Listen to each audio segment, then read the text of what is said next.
तो कैसे हो बच्चों। आज हम लेकर आ चुके हैं नई प्रश्नावली 3.1 जिसका नाम है दो चरों वाले रेखिक समीकरण युग्म। इसमें पहला प्रश्न है, निम्न समस्याओं में रेखिक समीकरणों के युग्म बताइए और उनके ग्राफी विधि से हल ज्ञात कीजिए। तो हमारा इसमें पहला क्वेश्चन है, कक्षा 10 के 10 विद्यार्थियों ने एक गणित की पहली प्रतियोगिता में भाग लिया। यदि लड़कियों की संख्या लड़कों की संख्या से 4 अधिक हो तो प्रतियोगिता में भाग लिए लड़कों और लड़कियों की संख्या ज्ञात कीजिए। ठीक है, तो इसको सॉल्व करते हैं। तो चलिए आइए करते हैं इसको सॉल्व। तो सबसे पहले लिखते हैं हल। तो माना लड़कों की संख्या x है, ठीक है, और लड़कियों की संख्या लड़कियों की संख्या इसको y माना, ठीक है। तो इसमें शर्त दी हुई है पहली, तो पहली शर्त के अनुसार क्या हो जाएगा, इसमें समीकरण बनाते हैं। तो इसमें समीकरण हो जाएगा x प्लस वाई बराबर 10। यह समीकरण नंबर 1। इसमें दूसरी शर्त है, शर्त नंबर 2, ठीक है। शर्त है कि इसमें जो लड़कों की संख्या है लड़कियों की संख्या लड़कों की संख्या से 4 अधिक है, तो y बराबर x प्लस 4। ये समीकरण नंबर 2 हो गया, ठीक है बच्चों। अब क्या करते हैं, समीकरण नंबर 1 को लेते हैं। यहाँ पे समीकरण नंबर 1 है ना, इसको लेते हैं x प्लस वाई बराबर 10, ठीक है। तो एक टेबल बना लेते हैं यहाँ पे छोटी सी, ये मान लो टेबल है। इस टेबल में x और y का मान अपन को मानना है, ठीक है। तो मान लो कि y की जगह अपने 5 माना, तो यहाँ पे x प्लस 5 बराबर 10। तो यहाँ पे x का मान कितना आ जाएगा, 5, ठीक है। तो हमने इसमें मान लिख देंगे कि इसमें मतलब x का मान 5 आया और हमने y का मान कितना माना, 5, ठीक है। आगे बढ़ते हैं। तो इसमें मतलब ये कंडीशन तो एक मान तो निकल गया, अब दूसरा मान भी निकालना है। तो फिर से y की जगह एक कोई भी संख्या सोचकर मान लो। जैसे कि हमने मान लिया कि x प्लस वाई की जगह क्या मान सकते हैं, मान लो कि 4 मान लिया, आप कुछ भी मान सकते हो इसकी जगह, ठीक है। बराबर 10, तो x बराबर कितना हो जाएगा, 6, ठीक है। तो यहाँ पे आपने इसकी जगह y की जगह 4 रखा, तो x का मान कितना आया, 6। तो एक टेबल है वो अपनी कंप्लीट हो गई। चलिए अपन लेते हैं दूसरा समीकरण, ये वाला, ठीक है। तो इसमें मतलब क्या होगा, समीकरण नंबर 2 में y बराबर x प्लस 4। इसमें भी एक टेबल बना लेते हैं, यहाँ पे x और y का मान, ठीक है।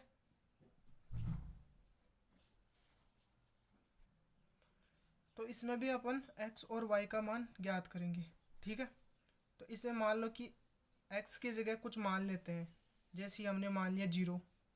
तो जैसे y बराबर 0 प्लस 4, मतलब y का मान कितना आ जाएगा, 4। तो हमने x की जगह कितना माना, 0, तो y का मान कितना आया, 4, ठीक है। अब और कुछ भी मान सकते हैं, जैसे मान लो कि x की जगह हमने मान लिया -2 प्लस 4, तो y का मान कितना आ जाएगा, 2। तो इसमें मतलब x का मान कितना माना, -2, तो यहाँ पे आ जाएगा y का मान 2, ठीक है। अपन बनाएंगे अब ग्राफ, दोनों से मिलाकर एक ग्राफ बनेगी। एक लाइन इससे बनेगी, एक लाइन इससे बनेगी, जहाँ पर कटेगी वो इसका आंसर हो जाएगा।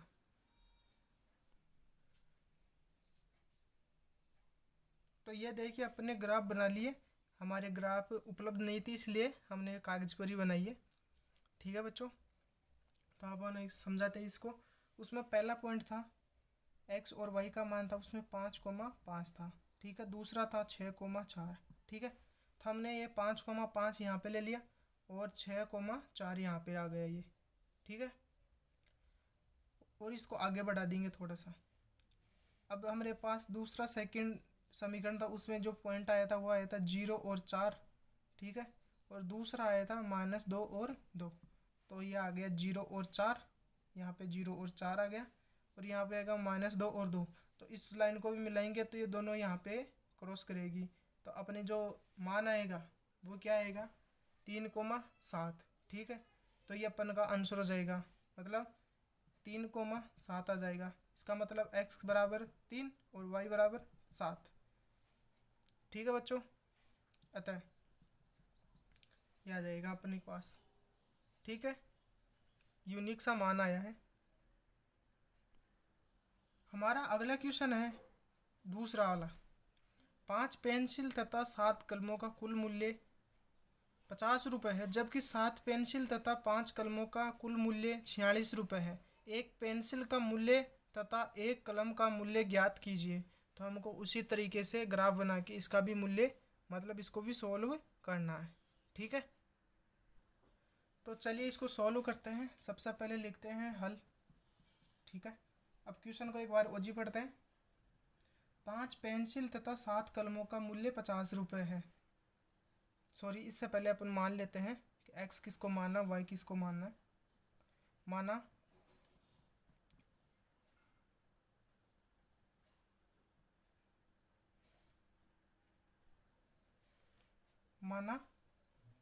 एक पेंसिल का मूल्य x है। ठीक है, और एक कलम का मूल्य y है। ठीक है बच्चों, अपन ने दोनों का मान लिया है। अब पढ़ते हैं क्वेश्चन को। 5 पेंसिल तथा 7 कलमों का मूल्य 50 रुपये है। तो पहली शर्त है इसमें, शर्त नंबर 1, 5x + 7y बराबर 50। ये समीकरण नंबर 1 हो गया। अब दूसरी शर्त है इसमें, जबकि 7 पेंसिल और 5 कलमों का कुल मूल्य 46 रुपये है। तो 7x + 5y बराबर 46। ये समीकरण नंबर 2 हो गया। ठीक है, अब समीकरण नंबर 1 को उठाते हैं अपन। 5x + 7y बराबर 50। ठीक है, अब इसमें एक सारणी बनानी है जैसे पहले वाले में बनाई थी। ठीक है, x और y का मान निकालने के लिए, x और y। ठीक है, अब अपन को मानना है कि x की जगह एक संख्या, y की जगह भी मान सकते हो, x की जगह मान सकते हो। ठीक है, तो अपन x की जगह मान लेते हैं। माना कि x की जगह 3 रख देते हैं। ठीक है, तो ये कितना हो जाएगा, 5 × 3 + 7y बराबर 50। ठीक है, तो इसको सोल्व करते हैं तो 7y बराबर 35। तो y का मान कितना हो जाएगा, 7 × 5 = 35, मतलब 5। ठीक है, तो अपन ने x का मान कितना रखा, 3, तो y का मान आया अपने पास 5। ठीक है, अब इसी प्रकार दूसरा मतलब निकालते हैं। तो अब x की जगह 10 रख देते हैं। ठीक है, x की जगह 10 रखेंगे तो मान लो कि 5 × 10 + 7y बराबर 50। ठीक है, तो ये कितना हो जाएगा, 50, और ये 7y, तो इधर हो जाएगा, मतलब ये इधर आएगा पक्षांतर करने बाद में, तो ये हो जाएगा 0। तो y बराबर भी 0। ठीक है, तो अपन ने y का मान रखा, सॉरी x का मान रखा 10, तो y का मान आया 0। ठीक है, अपने पास एक बिंदु आ चुका है। ठीक है, इसी प्रकार अपन दूसरे समीकरण को इस तरफ लेते हैं। ठीक है, 7x + 5y बराबर 46। ठीक है, इसमें भी एक टेबल बनानी है वैसी वाली, जिसमें x और y का मान लिखा जाएगा, इसमें x और इसमें y। तो इसमें फिर से मान रखना है अपन को, तो यहाँ पे क्या लिखेंगे, x की जगह 8 मान सकते हैं। जैसे मान लो कि x की जगह 8 मान लिया, + 5y बराबर 46। ठीक है, तो ये कितने हो जाएगी, 56। 5y बराबर 10, तो y बराबर 2, सॉरी -2 हो जाएगा। ये 10 माइनस कहेंगे ना, तो ये माइनस का 2 हो जाएगा। तो अपन ने माना x की जगह 8, तो अपने पास आया -2। ठीक है, अब इसी प्रकार एक को निकालना पड़ेगा। तो अपन मान लेंगे इसकी जगह, x की जगह मान लो कि 3 मान लिया। आप कुछ भी मान सकते हो, अपन को तो मत केवल मान निकालना है इनसे। जैसे मान लो कि x की जगह 3 मान लिया प्लस 5y बराबर 46, तो इसको सॉल्व करेंगे तो 5y बराबर 46 में से 21 गए तो कितने बच जाएंगे, तो यहाँ पे 25 बच जाएंगे। ठीक है, तो y बराबर 5 आ जाएगा। ठीक है, तो यहाँ पे अपन ने माना x की जगह 3, तो y का मान आया 5। ठीक है, अब उसी प्रकार से अपन ग्राफ बनाएंगे इसकी। तो बच्चों हमने ग्राफ बना ली है, तो अपन आपको भी समझा देते हैं कि ग्राफ कैसे बनाएंगे। वो तो आपको पता ही है, ग्राफ में मतलब सब फिक्स होता है। तो यहाँ पे अपना पॉइंट था पहला 1, 3,5 और एक था 10,0। ठीक है, पहले वाले समीकरण का। दूसरा समीकरण का पॉइंट है 8 और -2।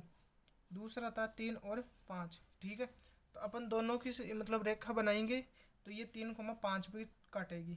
ठीक है, तो इसका आंसर यही हो जाएगा 3,5। इसका मतलब है x बराबर 3 और y बराबर 5, ये इसका सही आंसर हो जाएगा। तो अतः लगा देंगे इसके। ठीक है बच्चों, ये क्वेश्चन भी हमारा सॉल्व हो चुका है।